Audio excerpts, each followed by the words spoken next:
உலகெங்கும் இருக்கும் spiritual tax Tamil நேயர்கள் அனைவருக்கும் ஆஸ்ட்ரோ பூர்ணாவின் அன்பார்ந்த வணக்கங்கள். இந்த நல்ல காலம் நிகழ்ச்சி மூலமாக உங்களை எல்லாரையும் சந்திக்கிறதுல பெருமகிழ்ச்சி அடைகிறேன். இன்னைக்கு மே மாத பலன்களை பற்றி பார்க்க போறோம். ஒவ்வொரு ராசி என்பவர்களுக்கும் மே மாதம் ஒரு முக்கியத்துவம் வாய்ந்த மாதமாக இருக்க போகுது. ஏன்னா 2 கிரகங்களின் வருட கிரகங்களான அந்த குரு பகவான், அடுத்து ராகு கேது என்று சொல்லக்கூடிய இந்த வருட கிரகங்களின் பயிற்சிகள் இருக்கு.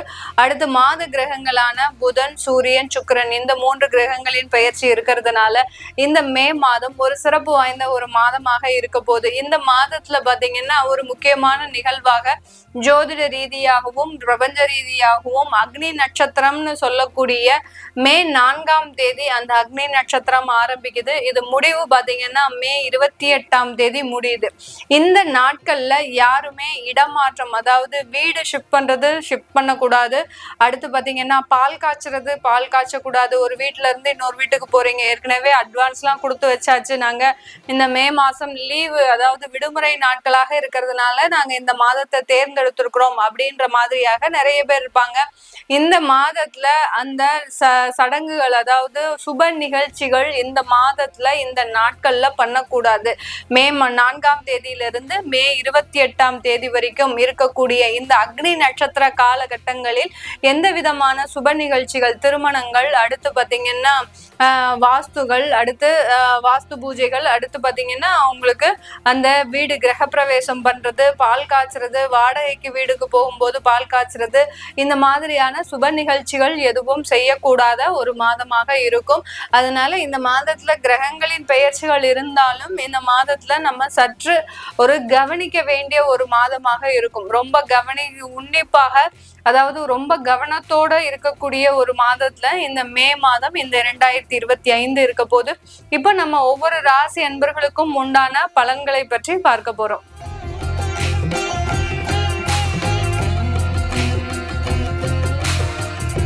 மகர ராசி என்பர்களுக்கு மே மாதம் ஒரு புத்துணர்ச்சியை கொடுக்கக்கூடிய ஒரு மாதமாக தான் இருக்க போது. 3ஆம் இடத்துக்கு சென்ற அந்த சனி பகவான், அடுத்து பாத்தீங்கன்னா உங்களுடைய ராசிக்கு 6ஆம் இடத்துல போன அந்த குரு பகவான், இது எல்லாமே பாத்தீங்கன்னா உங்களுக்கு நிறைய ஒரு மாற்றங்கள். அடுத்து உங்களுடைய 8ஆம் இடத்துல அந்த கேது பகவான், உங்களுடைய 2ஆம் இடத்துல ராகு பகவான்.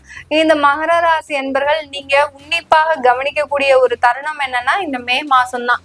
ஏன்னா முக்கியமான கிரகங்கள் முக்கியமான இடத்துக்கு போகுது. 3ல ஒரு கிரகம், அடுத்து 6ல ஒரு கிரகம், அடுத்து பாத்தீங்கன்னா உங்களுடைய 8ஆம் இடத்துல ஒரு கிரகம், உங்களுடைய 2ஆம் இடத்துல கிரகம், எல்லா மறைவு ஸ்தானத்திலையும் பாவ கிரகங்கள். அடுத்து பாத்தீங்கன்னா ஒரே ஒரு இடம், அதாவது 6ஆம் இடத்துல மாத்திரம் அந்த குரு பகவான் வராரு. அதனால 2ஆம் இடத்துல அந்த ராகு பகவான். அதனால உங்களுக்கு ஒரு நிறைய ஒரு மாற்றங்கள், இது நாள் வரைக்கும் வாழ்க்கையில சில விதமான ஒரு மாற்றங்களை சந்திச்சிருக்கவே மாட்டீங்க. ஆனா இந்த மகர ராசி என்பர்கள் இந்த மாதத்துல இருந்து அதற்குண்டான ஒரு மாற்றங்கள்லாம் சந்திச்சிருப்பீங்க. 7.5 சனியின் பொழுது ஒரு இடத்துல இருந்து தவித்த இந்த மகர ராசி என்பர்கள் இப்போ வரக்கூடிய ஒரு இடம் மாற்றத்தின் மூலமாக அந்த இடத்துல ஒரு நல்ல வளர்ச்சியை சந்திக்கக்கூடிய ஒரு நேரமாக இருக்கும்.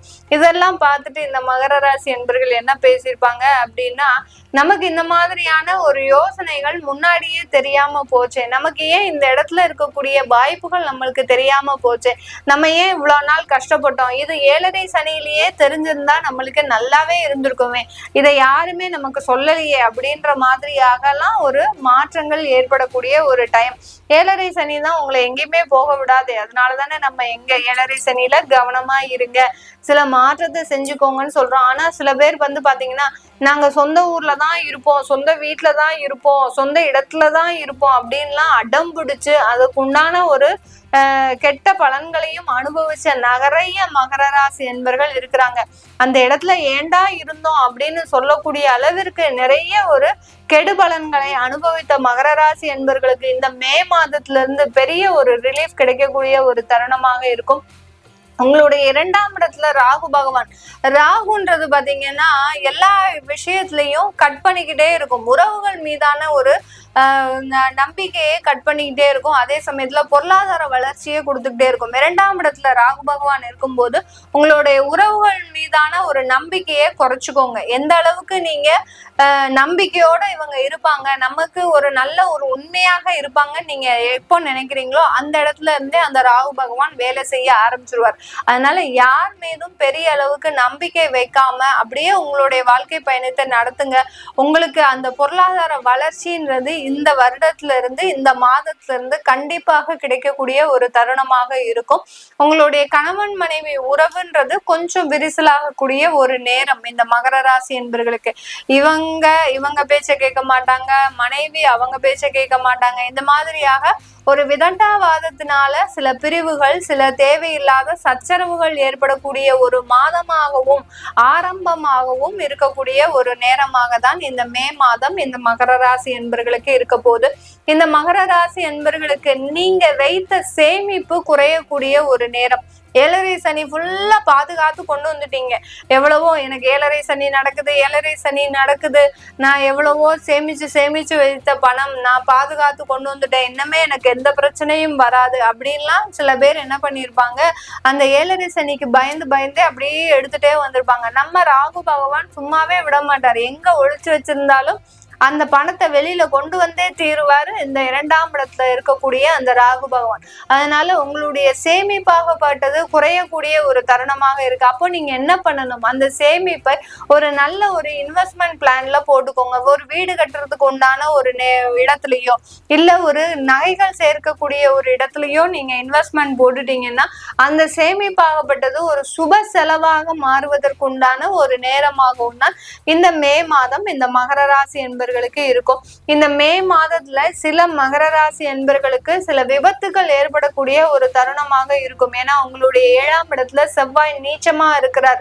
அந்த செவ்வாயின்றவர் உங்களுடைய சுகஸ்தானாதிபதி. அவர் 7ஆம் இடத்துல நீச்சமா இருக்கும் போது வெளியிடத்துல போகும்போது ரொம்ப கவனமாக இருக்கணும். அடுத்து பாத்தீங்கன்னா வெளி நபர்களோடு பேசும்போது ரொம்ப கவனமாக இருக்கணும். அடுத்து ஒரு மருத்துவ செலவுகள் ஏற்படுறதுக்கு வாய்ப்புகள் அதிகமாக இருக்கு இந்த மகர ராசி என்பவர்களுக்கு.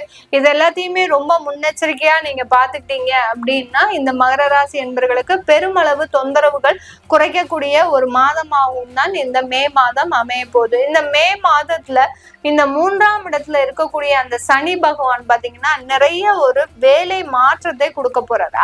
அலைச்சல்களை அதிகப்படுத்த போறார் இந்த மகர ராசி என்பவர்களுக்கு. வெளிநாட்டுல வேலை பார்த்துட்டு இருக்கிறீங்க அப்படின்னா உங்களுடைய அலுவலக ரீதியாக நீங்க வேற இடத்திற்கு போகக்கூடிய ஒரு கட்டாய சூழ்நிலை வரலாம். இல்ல ஒரு தொழில் செஞ்சிட்டு இருக்கிறீங்க அப்படின்னா அந்த தொழில் ரீதியாக நீங்க வேறு இடங்களுக்கு செல்லக்கூடிய ஒரு சூழ்நிலை வரக்கூடிய ஒரு மாதமாக தான் இந்த 3ஆம் இடத்துல இருக்கக்கூடிய அந்த சனி பகவான் இந்த மே மாதத்துல இந்த மகர ராசி என்பவர்களுக்கு கொடுக்கக்கூடிய பலன்களாக இருக்க போகுது. இந்த மே மாதத்துல 4ஆம் இடத்தில் 15 நாட்கள் உச்சமாக இருக்கக்கூடிய ஒரு சூரியன் அடுத்த 15 நாட்களுக்கு உங்களுடைய 5ஆம் இடத்திற்கு செல்கிறார். அப்படி இருக்கும்போது உங்களுடைய குழந்தைகள்னால நிறைய ஒரு வரவேற்பு, குழந்தைகள்னால நிறைய ஒரு வளர்ச்சிகள் கிடைக்கக்கூடிய ஒரு தருணமாக இருக்கும். இந்த காலகட்டத்துல குழந்தைகள் அரசாங்க உத்தியோகத்தை பெறுவதற்குண்டான ஒரு நேரமாக இருக்கும். உங்களுடைய குழந்தைகளுக்கு திருமண ஏற்பாடுகள் பண்ணீங்கன்னா அந்த திருமணங்கள் நல்ல சுமூகமாக முடியக்கூடிய ஒரு தருணமாக தான் இருக்கும். இந்த காலகட்டத்துல உங்களுக்கு அந்த குழந்தை பாக்கியம் அப்படின்றது ஒரு நல்ல ஒரு அமைப்பாக இருக்கு இந்த மகர ராசி என்பவர்களுக்கு. அதனால இதனால் வரைக்கும் குழந்தை பாக்கியத்தை நாங்க தள்ளி போட்டிருக்கோம் அப்படின்றவங்க எல்லாம் இந்த மாதத்துல நீங்க அதற்குண்டான முயற்சிகள்ல எடுத்தீங்கன்னா கண்டிப்பாக குழந்தை பாக்கியம் ஏற்படக்கூடிய ஒரு அமைப்பாக தான் இந்த மகர ராசி என்பவர்களுக்கு இருக்க போகுது. இது எல்லாமே நம்ம கோச்சார நகர்வுகளின்படி, இந்த கிரகங்களின் நகர்வுகளின்படி நம்ம இந்த பலன்களை சொல்லியிருக்கிறோம். உங்களுடைய தசாபுத்தி ஜாதக பலன்களை பார்க்கணும் அப்படின்னு நினைக்கிறவங்களும், உங்களுடைய குழந்தைகளுக்கு நியூமராலஜி படி பெயர் மாற்றம் செய்யணும், பெயர் வைக்கணும், அடுத்து குழந்தைகளுக்கு ஜாதகம் எழுதணும் அப்படின்னு விருப்பப்படுறவங்களும் கீழே இருக்கிற நம்பருக்கு வாட்ஸ்அப்ல அப்பாயின்மெண்ட் வாங்கிக்கிட்டு நீங்க என்கிட்ட கன்சல்ட் பண்ணிக்கலாம். உங்களிடமிருந்து விடைபெறுவது உங்கள் ஆஸ்ட்ரோ பூர்ணா. நன்றி, வணக்கம்.